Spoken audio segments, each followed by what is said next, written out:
Hello,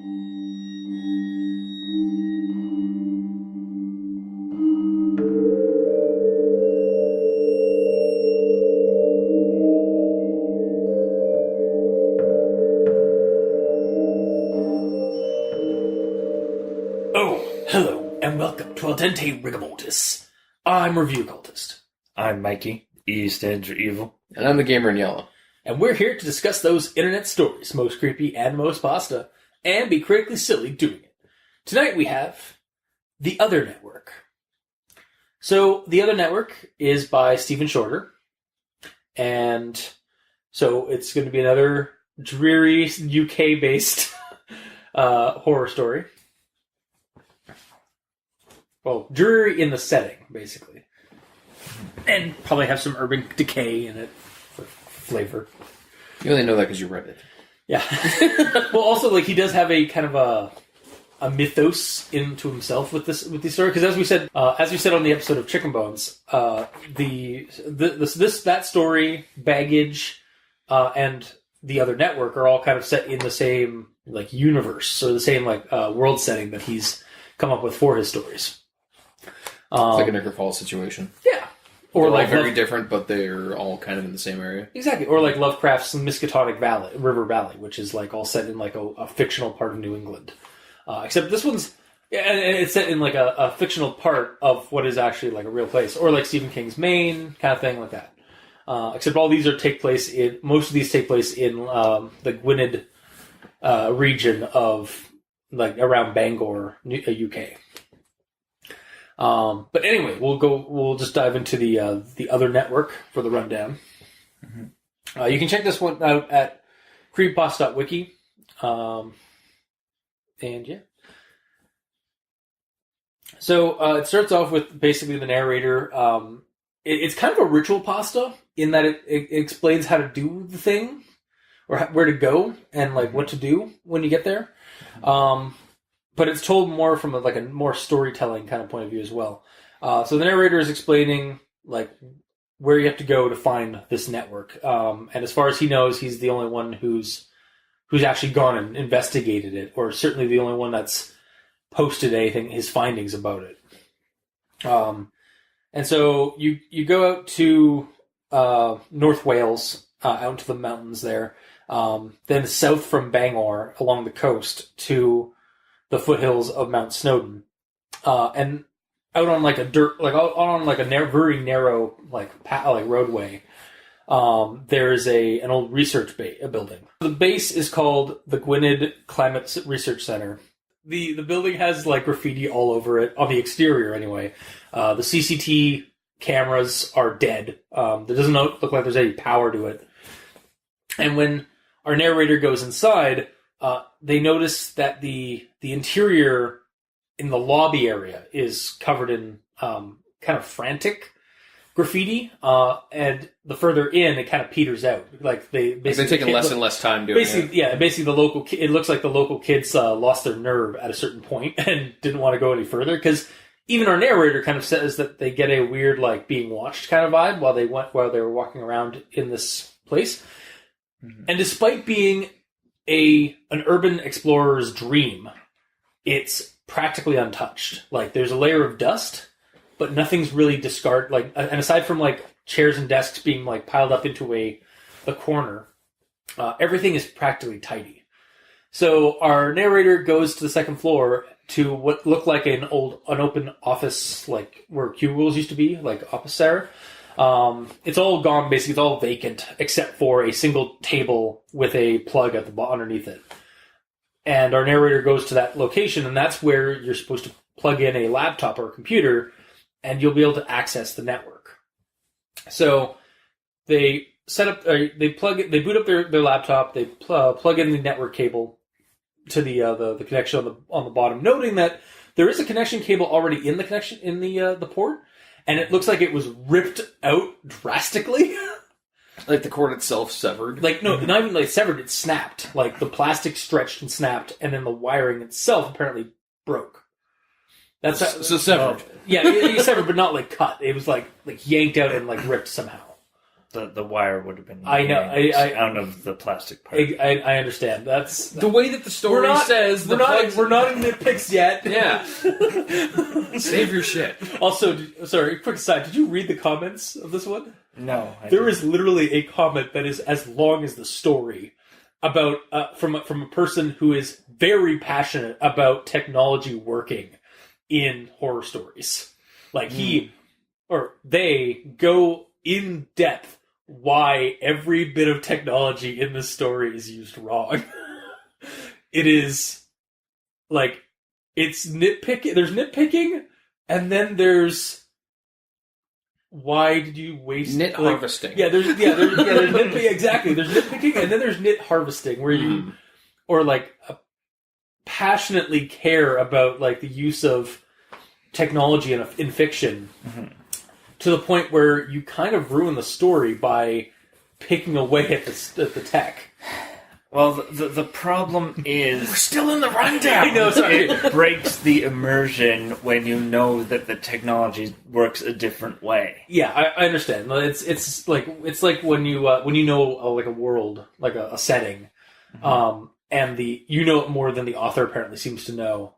Like for example, the fourth Mass Effect novel, where the author clearly wasn't given a lot of direction on how things worked in the Mass Effect universe, and started implementing things that would be more akin to like a Call of Duty or like Halo game or like novel. Like what? Like using actual clips of ammo, not like coolant clips, or like using like the way they describe like weapon, like the assassin using like setting up their gun and so that it's not a Mass Effect gun.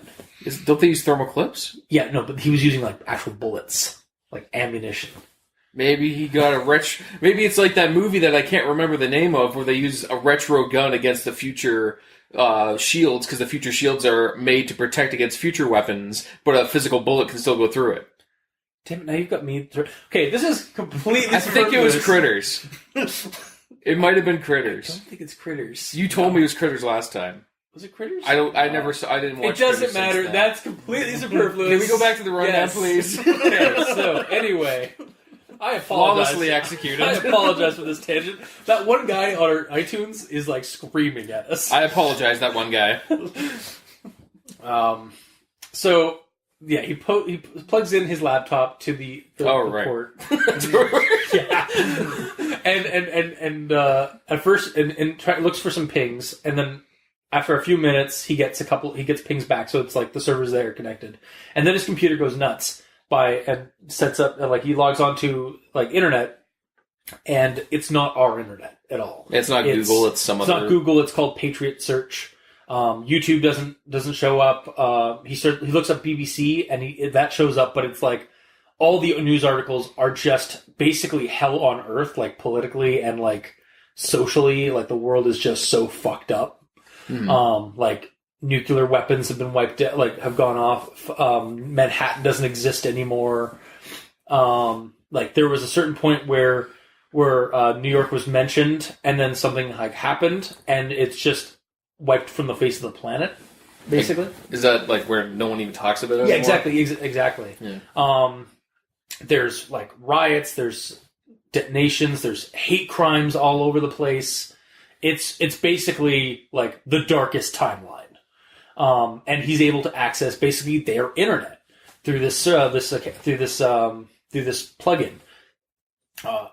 And then as he's reading through it and like just digesting what he's experiencing and realizing that it's not a trick, it's actually like what he's seeing, he realizes that somebody on that end has stumbled upon his network and is reading up on us, and is trying to download something or upload. Sorry, not download. Is trying to upload something to our network. So before it even hits the 75% mark, narrator yanks the laptop away from the plugin, and then just destroys the laptop into little bits, because he doesn't want whatever transitioning from that reality to this one. Like he doesn't know what it'll do, and he doesn't want to find out. Like it's like Pandora's box. He opened the lid a little bit, and then saw something trying to get in and closed it quickly. Mm-hmm.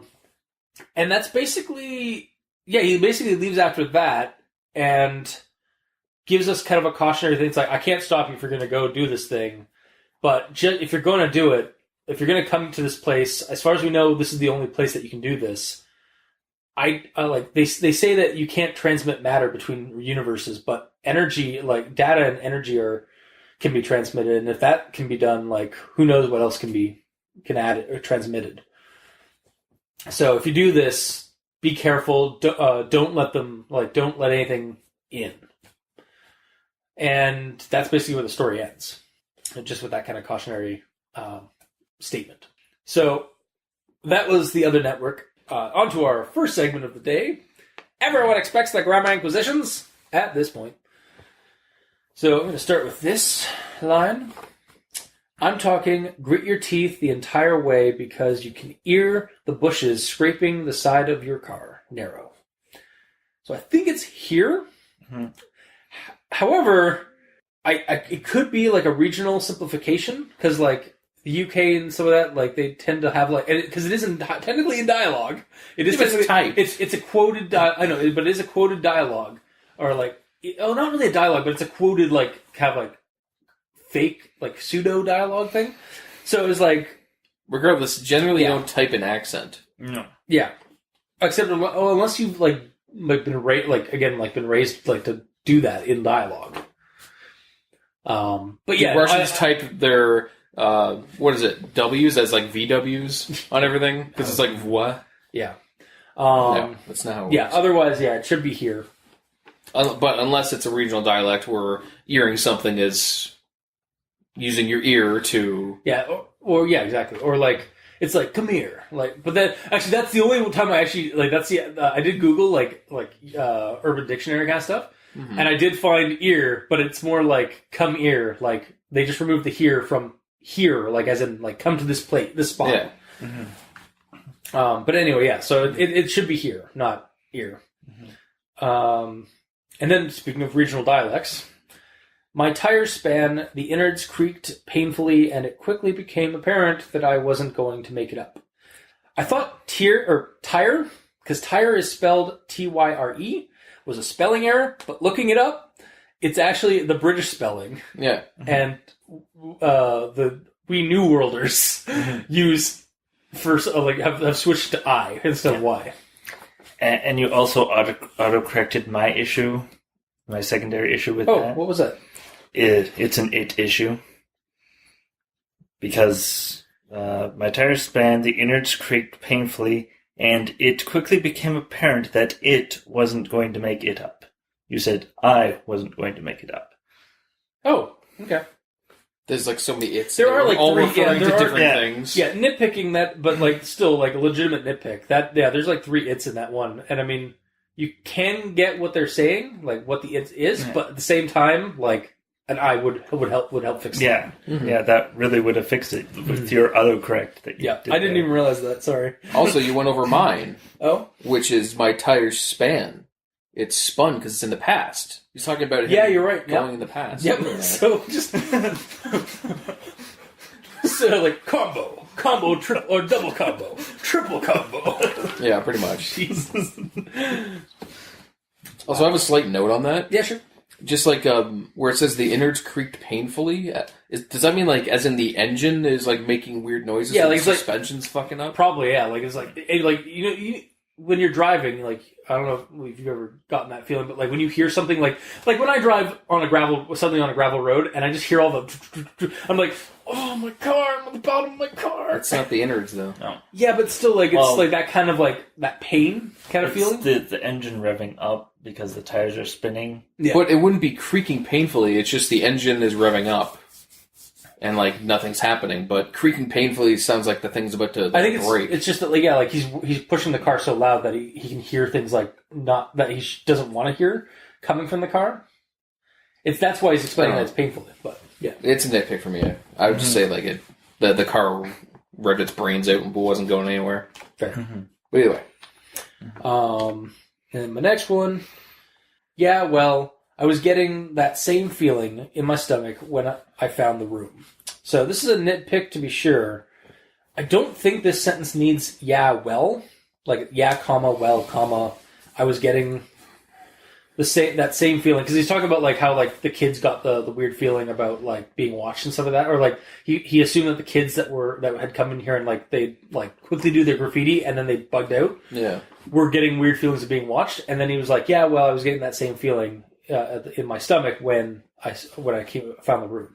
And I just feel like, yeah, well, at the front of that sentence really doesn't need to be there because it would work just as well to be, I was getting that same feeling in my stomach when I found that room. Mm-hmm. It is laid out somewhat like, I'm not using this as somewhat dialogue, so it's cheap, it works. But the way that he gives laid out and the way he's speaking, it's as if he's telling it to someone else. Yeah, he's got. It's like It's like campfire story style. Exactly. Yeah, and this is very similar. Like this is kind of like this is kind of par for the course for a shorter story, as in Stephen Shorter. Do you mean like a short? Oh, okay, it wasn't aware. Yeah, I realized that for a Stephen Short story where like he adds a lot of character to his narrator, even when it's like omnipresent kind of narrator sometimes. But in this case, it's definitely like, and actually a lot of his stories are from first person, so they merit having some character to the dialogue or to the narration. Yeah. But yeah, the last one I have, in place of the Google text logo, there was a simple sketch-style picture of a stoic-faced soldier holding a British flag in one hand, a U.S. Actually, the way it's said, it's holding a British flag in one hand, a U.S. one in the other. That last bit just kind of caught me. Like, I stumbled over it a couple times, and I think it's because it's supposed to be like holding a British flag in one hand and a U.S. one in the other. Although I'd be fine like switching that one for flag. So it's like holding a British flag in one hand and a U.S. flag in the other. Like, it just that reads better to me than U.S. one because it's U.S. Like, there's no. So like, it's almost like you might read it over as an us one. I was almost like, it's like in one hand, a British flag in one hand, and an us one in the other. Yeah. Well, I mean, that's just the Americans' fault. Yeah. Also, it could have also been like an American flag or an American one in the other. Yeah. There's a couple of ways you could take that one. Like it's just like I fumbled over that last bit of sentence like a couple times. Does it say British flag? Yeah. Mm-hmm. Yeah. So if it said UK flag and US flag, that would have made more sense. Yeah. It's because it's switching from fully writing out Britain or British, and not fully writing out United States. Exactly. Yeah. And that's my grammar positions. So, Mikey, what do you got? I've got a front because. So close, Steve. So close. I believe that whatever possibilities the network holds for us are outweighed by the risk, because what lies just across the veil is not some monster or demon, but a humanity turned cold and hateful. Would you combine that sentence into the previous one? It would make it a little bit longer, like a much longer sentence, but it does kind of continue what it was saying in the previous sentence. I'll add a semicolon. Yeah, that would work. Because then you have the issue of becoming a run-on sentence because of... You have a break there. It's just not a... It's basically period, permanent break. Colon, non-break. And comma is a non-break. And then semicolon is a semi-break. So it gives you a breather before you move on. Mm-hmm. More so than a comma would. Yes. And then the other one I have here is a colon that should probably just be a semicolon. Okay. So London was ringed by shantytown slums, the sort of place you wouldn't expect to find outside of a third world country. Oh yeah, it's a colon. Yeah, it should be a semicolon. Yeah, because colons are lists. Yeah, exactly. Also ringed? Yeah, like it's basically like there's it's surrounded. Okay. Yeah. So that's my grammar inquisitions. Wow. Okay.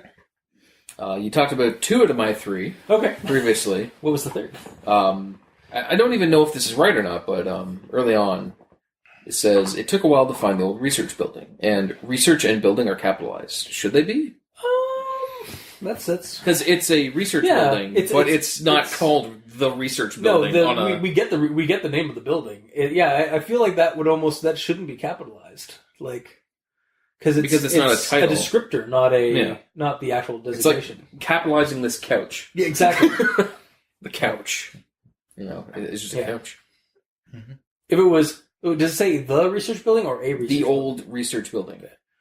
Yeah, I'd still not put capitalize. I'd still not capitalize that. Yeah. Mm-hmm. That was actually a good catch. Mm-hmm. I feel. All right. That's all I got left. Cool. All right. So before we go into actual thoughts, I got voice from God because I asked Stephen a few things because I was curious about because again, Steve has put most of his stories set in like the UK or in like this Northern Wales region, and so when he started describing the place at the beginning, I was like, is this actually based off of a place that he's like been to or something like that? So I asked him, and this is what he had to say essentially.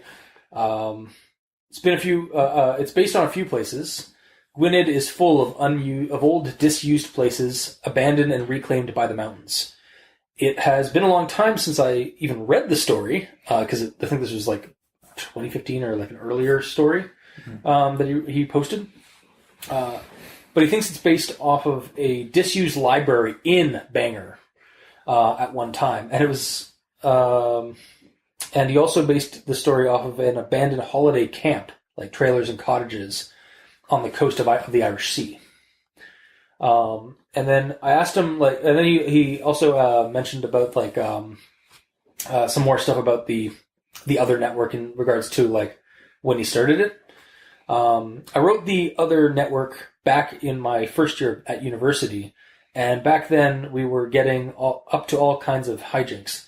It was before the dark web thing was well known, though. So as weird as it sounds, I wasn't really drawing on the dark web for inspiration. I think I probably just sat up one day like, what if there was an evil internet? And that's what it would be. So, and honestly, I didn't really get the dark. Like I initially, when I started the story, I figured it might be something like the dark web. But as you read it, it's more of like a Twilight Zone, Outer Limits kind of plot line where you just find this dimensional anomaly, and the only way to access through it is through a computer. Mm-hmm. And you're getting to see basically a parallel, like a mirror world. It almost kind of seems like a Black Mirror story too. Fitting the whole like UK and dark and dreary like technology being evil and stuff like that. Mm-hmm. I actually was talking to Adam from RPX the other day. I was like, after I finished reading this, and I sent him the story. I was just like, man, this would make a great like Delta Green game or like Fear Itself kind of game. Actually, I also brought it up with Steven, like I mentioned, it's like that, and he said that he'd actually run a couple of Call of Cthulhu games set in his little Mythos UK. That's cool. Yeah, I can definitely see it. Like his stories tend to be like really good fodder for like a horror game scenario. That was just what I acquired from like going out and actually talking to the guy or the author. And then on to my actual thoughts. So we're going to start with this quote. My probing fingers discovered a cable already attached, which I unhooked and replaced with my own. When I stood up, I noticed that the cable that I held in my hand was torn, as though the other half had been yanked away so abruptly that the plastic had ruptured and the wires inside snapped. I still have it around my office somewhere, actually. So, two things here. First off, we're going to go with a little bit of the criticism. I don't think you'd be like, even if you were yanking like with like a sudden like jolt or something like that, you couldn't rip a network cable in half or apart. Well, the problem, break the little tab. Yeah, exactly. The problem you might damage the cord even. Yeah, the problem is that you basically would damage the point of least resistance, which would be the end, the tip, which would be or the cord. Yeah, well, it'd probably be the end tip being ripped out of the cable. Yeah, so you'd have exposed cable, but I think it also would have been which better. would potentially explain that the end freight is the last part. Yeah, maybe, or what maybe was he connected to it. Yeah, like maybe he didn't find the wire. Maybe he just found the cap, like still in the port, like kind of hanging partially in the port. Like the little, Or Just a little connector, but Yeah. the wire got ripped out of the Exactly, little plastic connector. like somehow that stayed on there, or even like I think it might have made more sense if it had been like it's just straight up cut. The only problem with that is it doesn't really because it doesn't having it be cut like just like a clean cut, like somebody severed it like that, doesn't lend itself as interesting as it does when like somebody like ripped it to the point where it snapped. To what I was going to say more positively about this this part is I like this little hint to the narrator and as such the reader that something bad happened here, or something very drastic and a hasty retreat was required. Last time this spot was used, it's like prepping kind of like the threat level of the story. Like we kind of get a little like inkling of like something bad happened here, but we're going to go through with, we're going to continue on with that looming threat in mind. That like the last person to use this yanked their computer so far away from the cable that it snapped the cable. I don't think it has the same oomph that having it be just cut clean. Yeah. I think like if it was the cap or like something part of it was left, like some evidence that like they had to like pull it, they hastily yanked it out of the port would make more sense. Also, the narrator can only comment on what it looks like that happened. That is true. So it looks like it was ripped in half, but for all we know, there was some matter transfer happening, and it erupted and ripped it. And see, that would even be cool. Like maybe what if it was another one is like what if the end of the cable was burnt, like melted like plastic, and like the wires were it just burst kind of thing almost. That would be a good signifier, like another like helpful signifier. And there's like a scorch mark on the ground with a couple of footprints in it. Exactly. Or something like that. Yeah, that was just like I liked that little like quote. Although thinking back on it, I don't think wires can be ripped that easily. Honestly, I didn't assume that it was just the guy ripping the thing out. I assumed something happened. Yeah, it could have also been like effect. some creature, or like it kind of gives you in that respect, it kind of gives you a false threat level because you think something bigger did that, like yanked it out or like ripped it out. But yeah. And then on to my next quote, which is more of a comment, like not like a form of comment, but just kind of a comment about it. Something clicked inside my head, and I felt my stomach turn. I had grasped blindly into the unknown, and now the unknown was grasping back. People from the other world had felt my clumsy investigations and were, in turn, investigating us. Gaze into the abyss, and the abyss team views you back. TeamView being a software that allows you to view somebody else's desktop and computer, yes, and take control. So that was just like as soon as I like read that part, it's like just popped in my head as I was like thinking about it. And then on to the next one. Gwyn and Council have been talking about demolishing it down for years now, and perhaps one day they'll pull their fingers out and get around to it. I'll be honest, when it's nothing but rubble and ashes, I won't be mourning its loss. Until that time, the socket, a little window into the unknown, is still there. If you desperately want to investigate, I can't stop you. I wonder that, based on like that mention, like about like that, the socket is our only like window into this. If the place gets demolished and they presumably or eventually replace it with like another building or another like maybe like development happens there, if the anomaly won't simply transfer to a new hardware on site, like if the anomaly is, because I mean it's some kind of dimensional rift or dimensional anomaly, is the connection physically there like through the wiring, or is it like just something in the ether, like in that ether space right there? Well, even if that's true, unless there is some sort of a technological device in that space. But if that's just a middle of the floor, then it'll do nothing. Well, exactly. Or like, what if like a Wi-Fi router's put in there, put nearby? Will it tap into that? Like, will it be getting signal from a Wi-Fi connection? Because presumably they're existing in the same kind of like timeline as us. So like down the road when like it's no longer like a corded like connection. Just kind of a food for thought on that.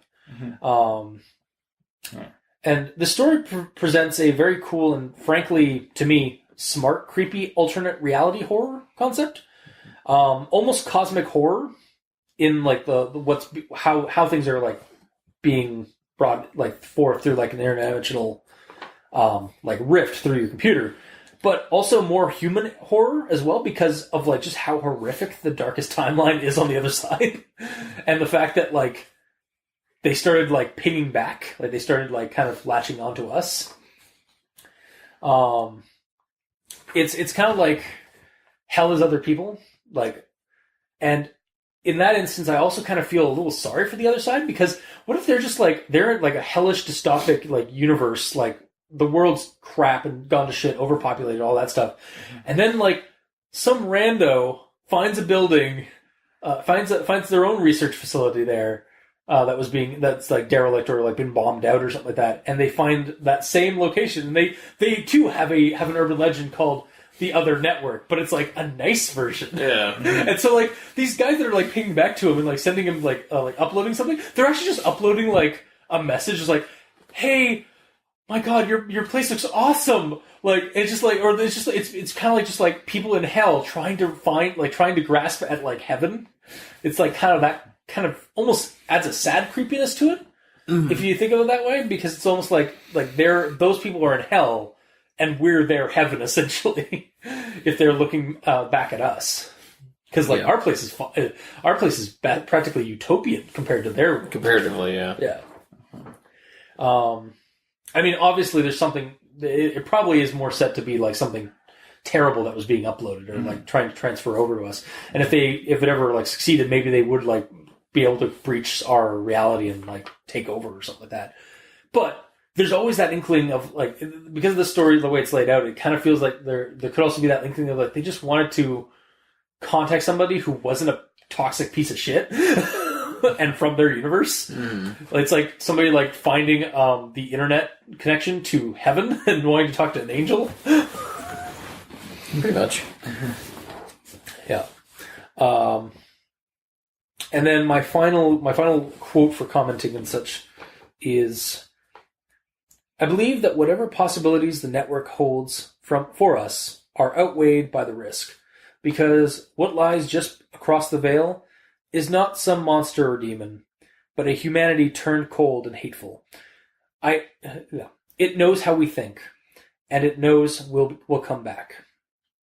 If all this hasn't dissuaded you from exploring, then please be careful.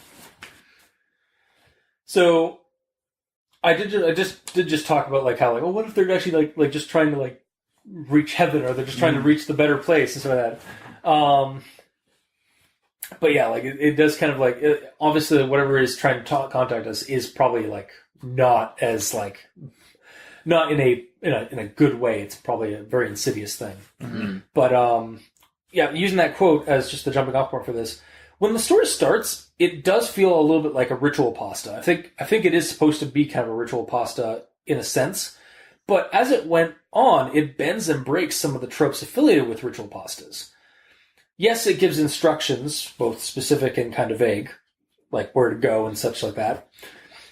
And at the same time, it never actually does the please don't do this. Please don't do this thing I've laid out for you to do. Like for the ritual pasta, don't do it. Like kind of that reverse. But here's exactly how to do it. Like that, we see that a lot in ritual pastas. That like kind of like reverse psychology like warnings they post, like almost like kind of like goading you to do it. And like the warning in this is a lot more like subdued and almost kind of defeatist in its cautionary tone. Like he's like, obviously I can't stop you in doing this. Just if you're gonna go looking and like go to this place and do this thing, just be cautious, all right? Like be careful. And because of that, it makes me feel like the story is more of a homage or like a parody of a ritual pasta. Like it's not actually a true like ritual pasta like some people try to make. It's more just like kind of paying tribute to that genre of creepypasta.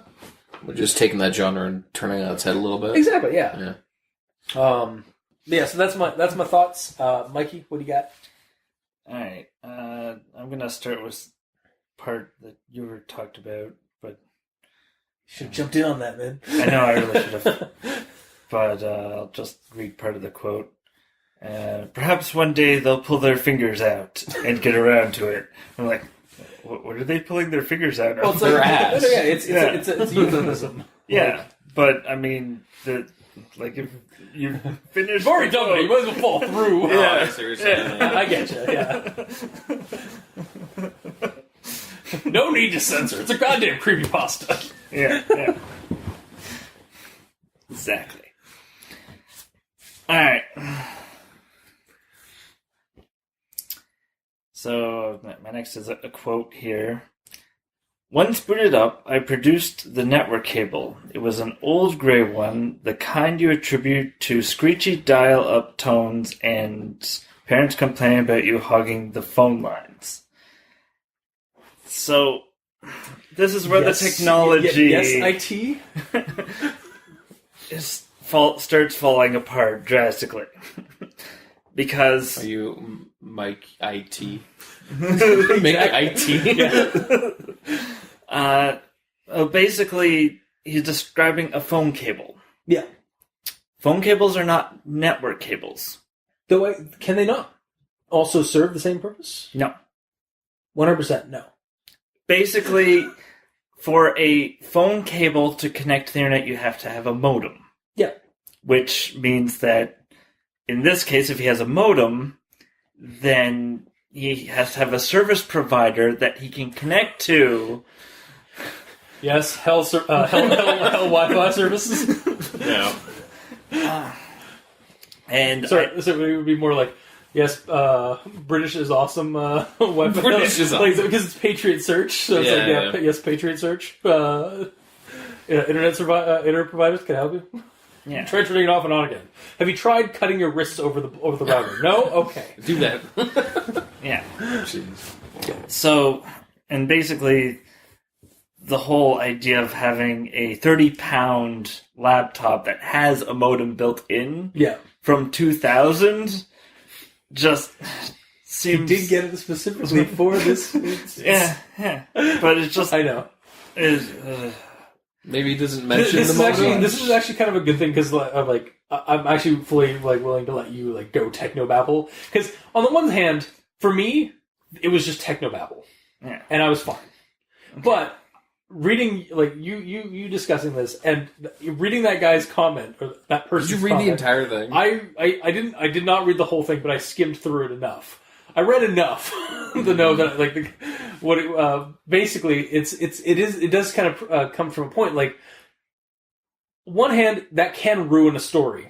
Mm-hmm. On the other hand, it can ruin a story for somebody who knows about the technology and sees that the author doesn't, or the author is just using technobabble or aren't as fluent in technology as they want their story to be.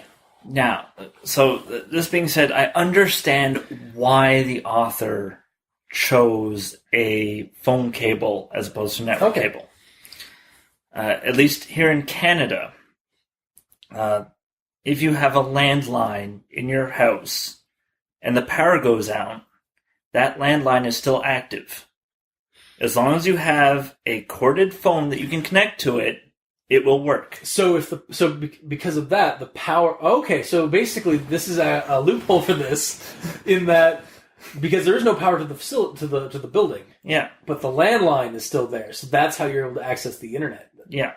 Gotcha. That's the logic behind why the author probably chose the gray phone cable, the gray phone cable, versus a network cable, because although, to be honest, having an actual network cable would have solved this issue, because... It would have ruined the issue, though, because there's no power.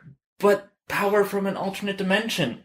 Yeah, it's literally like siphoning 0-point energy through the rift in the wiring. Sure, why not? Yeah, it's like basically like induction. It's basically like induction charging tech without induction chargers. Like, you know what that is, right?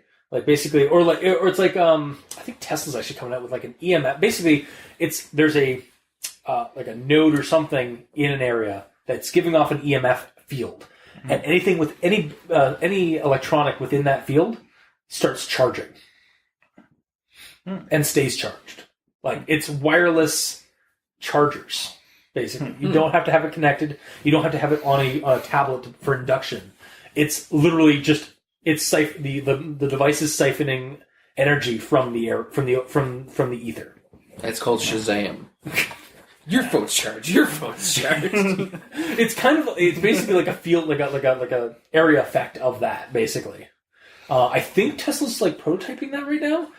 I'm only guessing because I heard it in a Red Markets campaign. The most credible source ever. Well, I mean, like, they generally they generally go with like anything that's being prototyped now or theorized now is concept or whatever in the game world. So,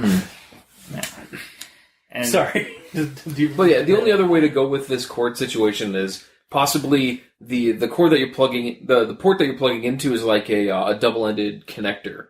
So on the other side is their phone cord going into a portal, which comes at the portal in our world where you're plugging in. So you're connecting the two together, and on their side is where the modem and their ISP and everything is. Yeah. So it's just like a little extension thing through dimensions. Yeah. It's like the electrician was just like, "Hey, evil Jimmy, yeah, evil Sam. Why is Evil Jimmy and evil Sam. Why is we put this cable set up this cable connection into this wall here? There's I don't know why they have a Brooklyn accent or like an American New Yorker accent in Britain." It's because that's your go-to voice for anything. And Britain and the US are together. That's true. Together. That's why. Anyway, sorry. It's like, why do we have this? Why do this cable port just kind of go into the wall and like we can't find the cable? It just kind of vanishes into the space between the wall. It's like, I don't know. That's kind of weird. Maybe we should tell some of the evil feds about this. What do you think, evil Sam? Yeah, I think that's it. What about you think, evil Ed? Evil Eddie. Yeah, it's just like the electrician was like, what? And then they don't sound very evil, by the way. Really? Well, their home life is super evil. Like they slaughter children. Oh, okay. But anyway, yeah, my stupid analogy, my stupid idea, like little like presentation is stupidness aside. Let's move on. Yes, it works because dimensions, magic, science, magic. Say it with me, guys. Together. All right. So yeah, easily solved. Regular network cable. Yep. Going to another dimension. Magic, though. Yep. Oh, and even he proposed that it was like through like dimensions. Another dimension is technically magic science. Yes. Yes. It's so the phone cord going in through the magic is going into their the network cord. It's a really short cord. No, it can't be a phone cord because then he still needs a modem on this end. Yeah. Oh yeah, true. If there's yeah, you're right. Yeah. Shit. All right, whatever. You win. All right. So the next thing I have here. Or there's someone on the other side monitoring it, and they know when someone's plugged in over there. Hence why it took a while, because someone had to get there and be like, "Oh, someone plugged in. Here, connect the connection." Just evil Janine from Ghostbusters. Like, we got one. Yeah, totally. That's why it took a little bit. Yeah, exactly. All right, continue. Yeah. I don't fucking know.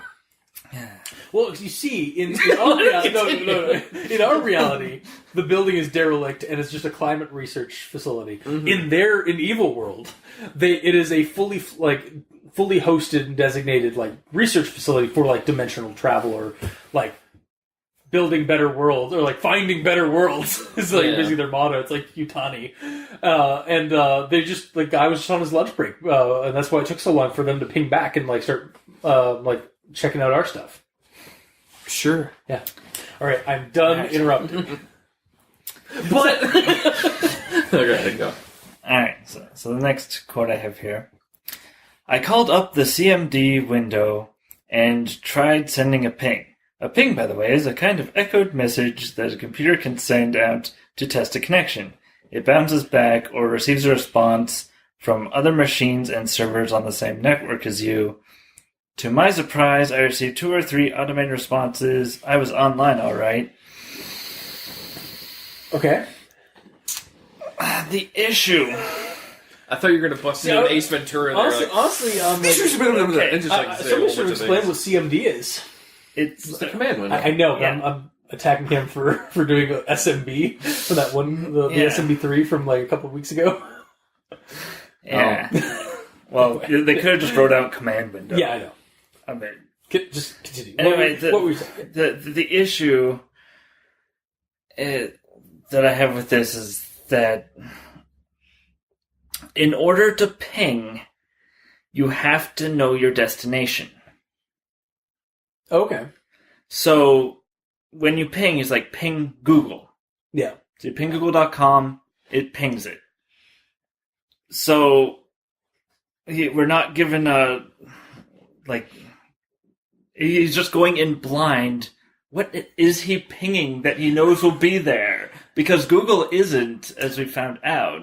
Yeah, we are given a lot of we're giving a little bit of lack of information. Like we're given at the beginning of the story, we are given the assumption, I guess, that like people have are aware of this online, are aware of the other network. Mm-hmm. So they and he's done some research on it.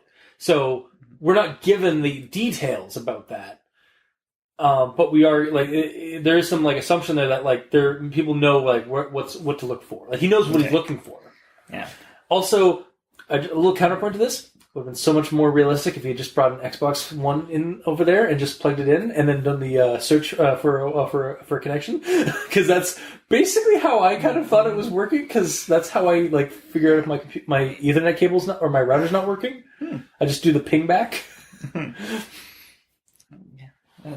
Well, part of me is thinking that the internet trolled him and told him to ping 127.0.0.1. Right? Yeah. Please explain. Yes, please. Well, essentially, it's a ping that pings his own network card to say that it's there. Oh, okay. Cool. And to say that it's working. Yeah. But the thing is, typically, when you ping, you get 4 responses.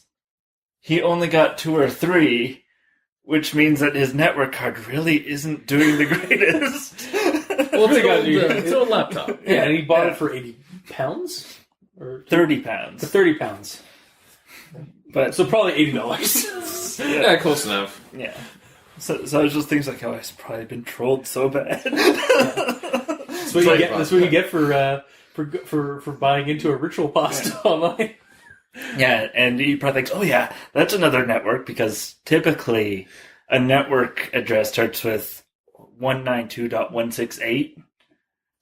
So seeing the 127 is like, oh yeah, that's definitely a different network. I'm gonna have to go onto that wiki page and check that comment to make sure it doesn't say Mikey. No, it might be. Honestly, it was a little bit way more in depth. Yeah, you feel Well, I also belittle his review. No, I'm not. I didn't read that comment, so I'm just it is both similar, but yours is a lot more streamlined. That's good. All right. So the next one, which I have here, which is just a interesting thought I had. It's based on actually a quote that I had for Grammar Acquisitions. Oh. So, London was ringed by shantytown slums, the sort of place you wouldn't expect to find outside of a third world country. It's weird to think of Britain as a third world country. Oh, like if that suddenly that was a third world country, or it was so overpopulated that it was hitting that red zone kind of thing. Mm-hmm. Yeah. Yeah, I like the closest I can come up with because it says shanty towns and that kind of thing. I keep thinking of bringing in basically the living conditions of District 9, those kind of shanty towns, but in just around London area. Yeah, it's kind of terrible. It's almost like it's an evil parallel universe. Almost. Alright. Now back to the command prompt. Okay, back to the tech support. I'd left the CMD drive open. CMD window open. Yeah, the command window. Yeah. It said drive? It said drive. Oh, okay. After testing my connection. It was notifying me of an echoed ping. I reopened the window, and sure enough, I had been pinged. It doesn't work that way! The command prompt is essentially a static DOS window. Yeah. And it will only do things when you tell it to do things. It's not checking to see if other people are pinging you. Mm-hmm. Like, that's another piece of software that would tell you, oh, hey, someone's trying to connect to you, like your firewall. Yeah. So, just like, I really feel like whenever we have a story that is like or like tries using technology like in its spookiness, Mikey needs his own little like segment called tech support with Mike IT. Yeah. The T stands for trite. That whole section would easily be fixed with I start getting notifications from my firewall. Yeah, that would like type thing. And then next thing I have here, I found the sort of scream that the laptop gave off when he disconnected was interesting. Yeah. Like, it made me think, is the other worlds controlled by entities that take over technology? Like some kind of like gremlins or like AI, or like some kind of like supernatural AI? There's a technomancer coming through the cord. I was thinking like the biological technology thing. Oh god, like machine cancer from like the Steven or the Simon Stallenhag stuff? Yeah. Oh god. So that's what I was thinking. And that's why the other cord burst there? No. That was actually chewed off by the computer because it became sentient, and it's like, the stupid cord, and then he chewed it. Oh my god. So there's some weird biomechanical, like, laptop monster, like, roaming around Bangor somewhere? Oh, probably, yeah. Oh god, I love that idea. I just really love that idea of, like, machine, like some kind of, like, when something gets into a machine that makes it, like, partially, like, organic. Mm-hmm. Like, it's just so gross and cool. Yeah. Mm-hmm. Like, it's not body horror, but it's like tech body horror. That's why I like Warframe. Yeah, clearly. Because they're both too. Mm. Yeah, no, that's an interesting idea. Yeah, because I was thinking it's like Shadowrun. We've been talking about it for like off recording. Mm. It's just like somebody like in Hot Sim or like Technomancer.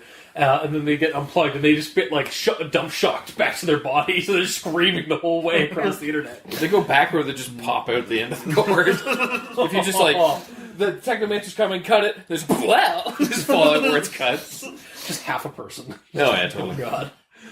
But yeah, no, I definitely like that idea. Just like it screamed because it had almost metabolized the innards of the computer. Mm-hmm. To become like an organic thing, yeah. So if he didn't destroy it, it would have spread and actually possibly still became a thing. It's like Tron meets The Thing. Holy crap! It's like a data to matter transference. Like, oh my god, it's so creepy and cool. Thing Tron, yeah, the Tron thing, the Trong, the what? The thong. No, it's not the thong. Nice try. The thong. Yeah. Very nice try. The tuna. Yeah. Anyway, so that's all my actual thoughts until we get into final thoughts. Well, before we go into Gamer, I would like to thank you for remaining the staple of like. As soon as we finished reading this, I was like, I'm not sure what the other guys are going to think about the story, but I feel like Mikey is probably going to attack the tech. Uh-huh. Yeah, and I did. Yeah. Thanks for being you, Harton. That's what your segment's called, Tech Attack with Mikey. Yeah, there we go. It's a tech attack. All right.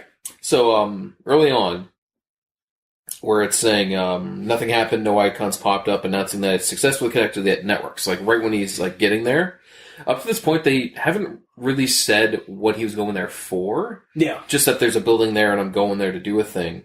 Mm-hmm.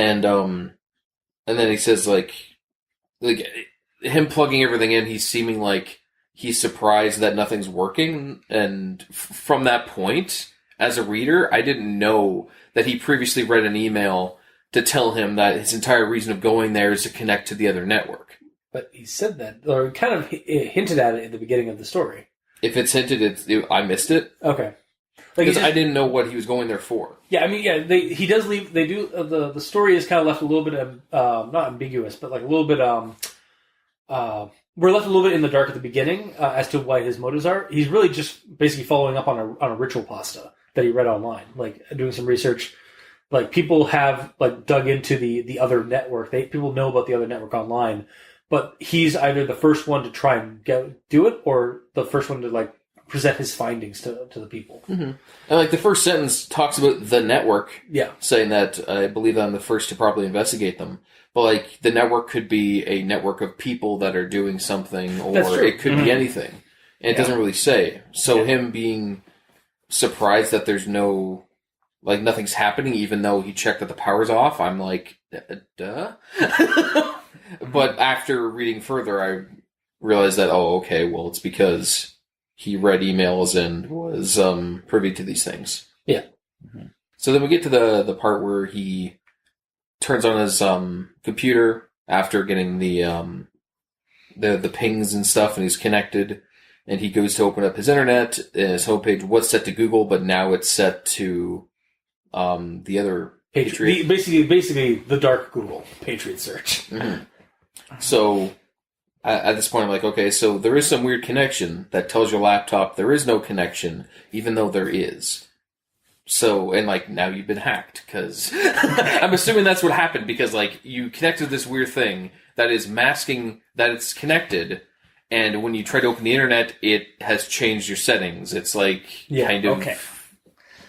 This is a thing that can be explained if it was a network cord and not a phone cord. Okay, we're past that. But just assume it's the correct cord and move on. But the reason why is because on a network, you don't necessarily have internet connection. So he could theoretically be connecting to what's called an intranet, which is... like a LAN situation? Yeah, it's a local area. Like a corporate internet, basically. Yeah.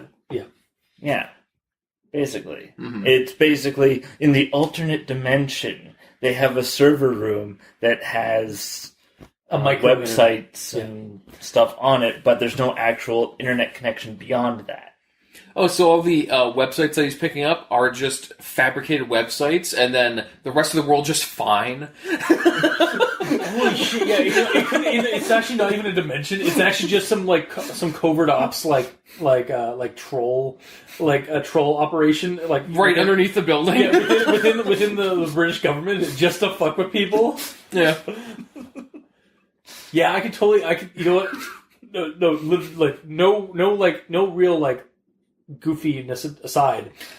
Goofiness aside, I can totally buy that being a dark conspiracy story, part of a dark conspiracy thing, just the government being an asshole and setting up a troll intranet and tricking people who are tech savvy enough, or at least maybe to capture them and maybe make them force them to be hackers for them or some shit. Yeah, something like that, or just because they know tech so well. Yeah.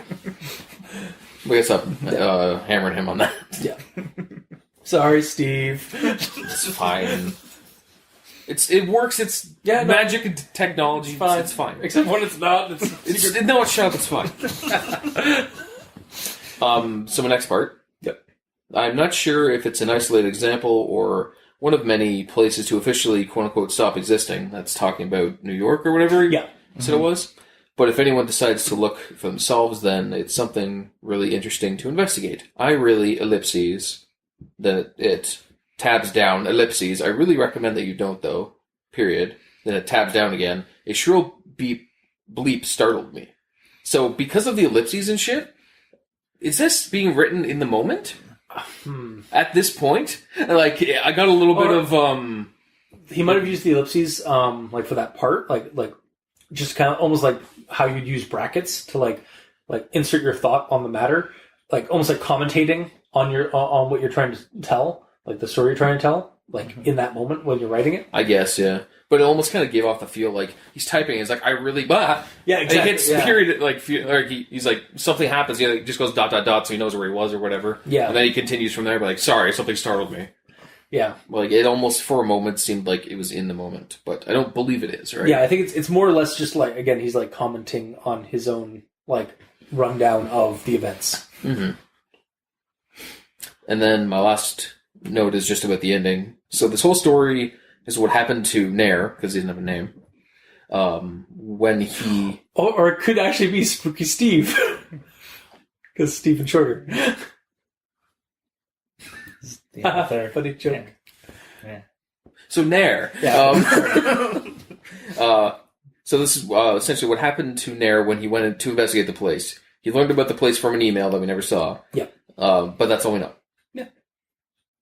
So, how popular is this story in this world? Not this world, but that world. I mean, the mythos. The mythos world. Like, is the story put up because of how many people want to do it, to know if it's for real, but he's one of the few that are like, I'm going to go actually check it. I'm guessing there's like a circle of internet people that like have talked about the like probably in the area of Bangor, because like that seems to be the only place they know it's from, or like abroad, like just, and they talk about like this place that they've heard about, and even in the story itself, like when he's running it down, like he mentions like he's not going to respond to messages, not going to, he's just laying out what he happened to him and stuff like that. But he's making it seem like it's this popular thing that a lot of people know about. Well, popular in probably a circle of people. It's probably not like it might be a huge amount of people, but I think it's more like kind of like how like there's like little groups and cliques on the internet of like people like that all know the same kind of stuff and are all like familiar with the weird like dark lore and stuff like that. Mm-hmm. From the graffiti alone, it seems like it's relatively popular because those are specifically the people that went there. Those are locals to graffiti. Yeah, those are the locals. So like that. I mean, and again, Bangor is a pretty big town from my Google Maps look of it. Mm-hmm. I'm not gonna lie. I did like I was like, take to Bangor and then go south down the coast. Did not find a secret facility, unfortunately. Damn. But yeah, no, Bangor does seem like a pretty big, or like a decently sized settlement or like city. Mm-hmm. So I'd imagine, and again, like this is like if this research facility is like as old and crumbly as it is, it's probably like you're probably looking at generations of kids going up to this place and graffitiing it. So, so if the intent isn't that there's a secret government facility nearby or underneath that's doing this for reasons, then why isn't the Supernatural Task Force have this place on lockdown? Because if it's this world does breaking, not exist. They're everywhere. You just don't know. Head cannon? Yeah, it is. This is you know what, maybe the UK version of the Supernatural Task Force is much like say MI6 and whatnot in like Bond movies and stuff, and there's just bureaucratic bullshit that just keeps places like this from getting fully like fixed up. I suppose it's just like my point is if this is potentially such a world-breaking thing, if something comes through, it could be the freaking end of the world. Well, why is it not yellow taped? Well, he's the one. He's well, presumably our narrator here is the first one to actually put his findings down. So it isn't though because he read he read someone else's email about it. But he stated like no one's really like gone this much into investigating, or certainly like no one's posted their findings about what's happened. He's the first person to post his findings about the location. So maybe after the story happens, then we get the yellow tape comes in. Because then it's like, oh shit, we missed a spot. Oh yeah, maybe. Like, bureaucratic bullshit happens all the time, dude. I suppose. Like, government shit, like, they miss things all the time. Like, they are somewhat scary, especially in the UK with all the CCTV cameras everywhere. Like, Big Brother's all around, but like even the system misses things. I suppose. Mm-hmm. Just in the real world, the mundane world. Mm-hmm. Yeah, just because it didn't seem like it was a first time experience thing, because it was online and people were talking about it online, and then he went there and people have gone there before. I think you're thinking it's too, like, there's a lot more people talking about it than there actually is. Possibly, yeah. But yeah, that's the end of my notes. Okay. All right, then I guess on to final thoughts. I did my obligatory Supernatural Task Force, so I can just check mark that off. Yeah. So for me, it's interesting, creepy in its concept, and left me thinking. So I recommend. And like I said previously, I feel this would be great fodder for like a Delta Green game, or even like a Fear Itself game if you don't want to run Delta Green or like Time Watch or something like that and make it an SNTF game. Where they have to shut it down, or like have it basically you be one of the like the kids who are like following a ritual pasta and make it a Fear Itself game where you're just playing like some like older teenagers or something like that, and actually like interacting. I was thinking about it too with that in mind. Like, yeah, we could have like again the machine cancer creatures, like you said, or like we kind of like hinted at earlier. Also, like just like what happens like. For a scenario, like what happens if you end up in a chat in a chat program? I'm trying to come up with the word. What happens if you get into a chat program with somebody on the other side? And like, what is the correspondence like? Are they going to? And is it actually somebody like some regular human, or is there something supernatural afoot that's there's a demon typing with giant claws? Exactly, or like it's just like a psychic like digital monster trying to get into our world. A Digimon, or what if like they hack like by hacking by whatever they were uploading hacks a person's or is like kind of like a both a digital and a real like psychological virus. So the person who like who makes contact with the laptop becomes the carrier, and then it basically starts like hijacking other people in the area. So like you suddenly have like kind of the faculty scenario, like the movie The Faculty from 2000, where the entire staff gets like assimilated into this like hive mind of like these parasitic creatures. So what if like basically like the dark side, the dark selves basically somehow transition over and body switch? It's like Invasion of the Body Snatchers, except through a digital or dimensional means. There's a lot of what I'm saying is there's a lot of fodder here. Yeah. With this story and the other stories in Steven's little horror universe he's come up with. Does it have a general name or no? No, it's just stories from Steven. Unless I'm wrong, Steven, in which case feel free to comment or talk to us. And let us know how wrong we are, or if like you have some more information about your own story and fiction. That'd be awesome. But ultimately, I recommend the story because it has a really cool, creepy concept behind it, and it's executed fairly well, except for the technobabble. But as long as you just ignore the specifics, you're fine. It's fine. Everything's fine. Moving on to the person that isn't fine with it, Mikey. I hated it. Well, the techno of course. babble. And then just thinking about it some more, alternate realities. Yeah.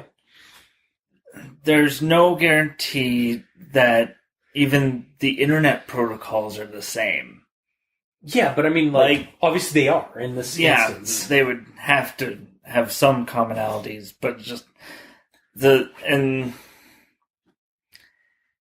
I've actually figured out how to make this work. Okay. To make me happy. Okay. How do we make you, the tech-savvy one, happy?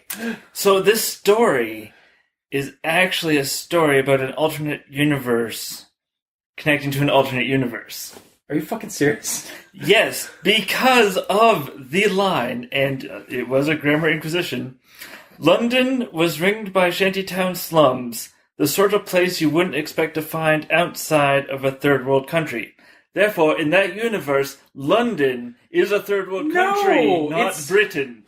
Okay, I was with you earlier. I'm not on this instance.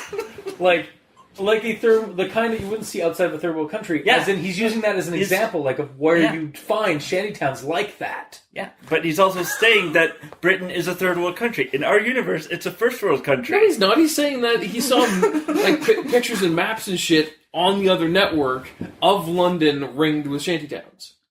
Yeah. Unlike it is currently. And using, like, you wouldn't see these kind of shanty towns outside of a third world country, which London is not. Yeah. He's just using it as an example. Oh my god. It would have been easier You know for what? you know what? You're never It gonna make would have been- anyone. You know what? You're never gonna make everyone happy. So you do you. It would have been easier for us to just go, yeah, yeah. No, Mikey. I refuse. All right. I refuse. I will stay my course. All right, that's I will fair. be me. That's totally fair, I suppose. But yeah, silliness aside. Okay, If that was the if you case, really how did would that really fix it? Well, because then it fixes all the technology. Why? Because all the technology is in an alternate universe already. So the command prompt could work differently. It might not be a DOS prompt. Okay. It might actually be a program that allows you to test networks. Yeah. Okay. And the phone lines in the alternate dimension might not need a modem to connect to the network. They're beyond modems. Mm-hmm. Sure. It fixes so much. And the reason we have this story is because someone connected to the other network. So it's like alternate reality conception or inception. Yeah. Yeah. We're a few levels Jesus deep. Christ. But it works All now. right. All right, Mikey. So Give us two ratings. Yeah. One with it being in our world. So honestly, you wouldn't recommend it. Honestly, I'm half recommending it. Okay. Because the monster being a cancer monster. Creature, Machine cancer, as in like a biomechanical creature, yeah, not biomechanical creature. Yeah, that yeah. we made up, and it's Yeah. not in the story. Yeah, exactly.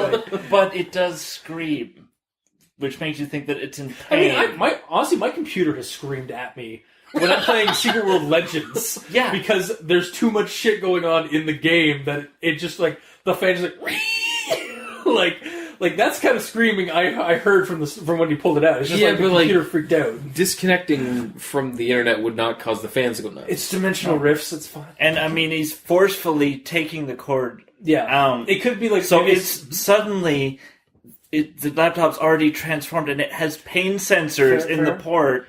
Alternatively, pulling out the plug caused a surge in power, which caused all the workings inside the machine to start to go much faster. Hence why we got a screaming from the fan. I think the best we can do for something that actually makes sense is the upload that he was receiving is fucking up the computer. Yes. And, like, it's downloading it in Whether it segments, be- and when yeah. a segment gets updated or downloaded, it's, like, infecting the computer and making it go nuts. Yeah, so whether or not it's biotech or it's just like digital thing, it freaked out like that, yeah. Okay. It is more fun that it's bio, though. Yeah, no, I agree. I just think, like, again, like, going off of, like, my own experience with computers, like, I have heard a computer scream. Yeah. And it has not been a machine cancer problem. Have you opened your computer? Fuck, I haven't. So how do you know? Maybe that's what that crawling sound's been all in the night. That's probably it, yeah. Anyway. Okay, so Yeah. half recommendation. All right. Yeah, half recommendation. Fair. I wasn't as pissed off with the text inner workings and all that because I didn't know enough to be pissed off, or I was like, I don't care. So Yeah. at face value, at what it is, as long as you're not going super in depth on all the tech stuff, I enjoyed it all the way through. I do think it needs a little bit more explanation early up, because like it mentions that there's this email, but the email's not there for us to read, or even it's not even summarized. So it took me until he was there and already connected to the internet that I knew he went there to connect to an otherworldly internet. Like, and I know if you lead with the reason that he's there is because there's a dimensional internet thing, then it loses the punch. But from the get-go, I didn't know what he was going there for. That's fair. So, that being said, it didn't ruin it for me. I am curious how the cord got ripped, if it was a technomancer bursting out of it, or if it was just like... Or the laptop turned into a monster and started eating its own cord.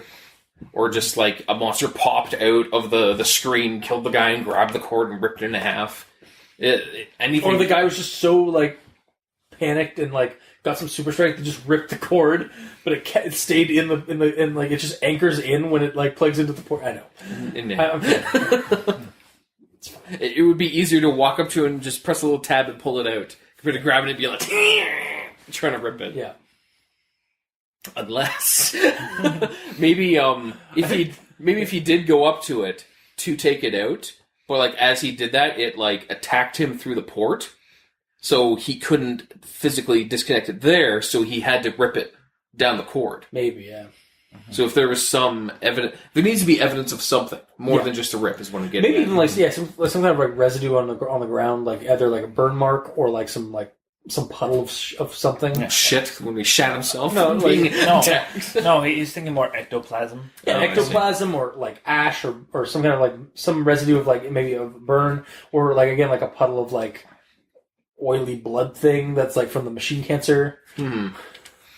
Or like there's like saliva or just some like weird like viscous saliva like material.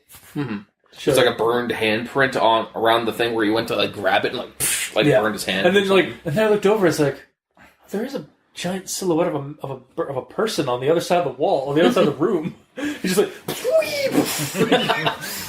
Looney Tunes style. But yeah, there should be something there, in my opinion, to make it a little bit better. That being said, it didn't piss me off. I enjoyed it. Left me wondering. There's a lot of fodder, as we've talked about, so I'll still recommend it. Although it has room for improvement, just like everything does, because nothing is perfect. Yeah. I'll still recommend it, though. Okay. So, this has been this week's episode. If you like what you heard, or if you didn't, leave us a comment in the comment section below where this gets posted, whether it be on Kiwi6, Facebook, YouTube, or Tumblr. You can also leave us suggestions for other creepypastas on aldenterigamortis@gmail.com. That's aldenterigamortis@gmail.com. Just leave us if you have any particular story that you thought was creepy or deserves a look at, just leave it there. If it's not one of the 230 something we've done so far. Make sure we haven't done it yet.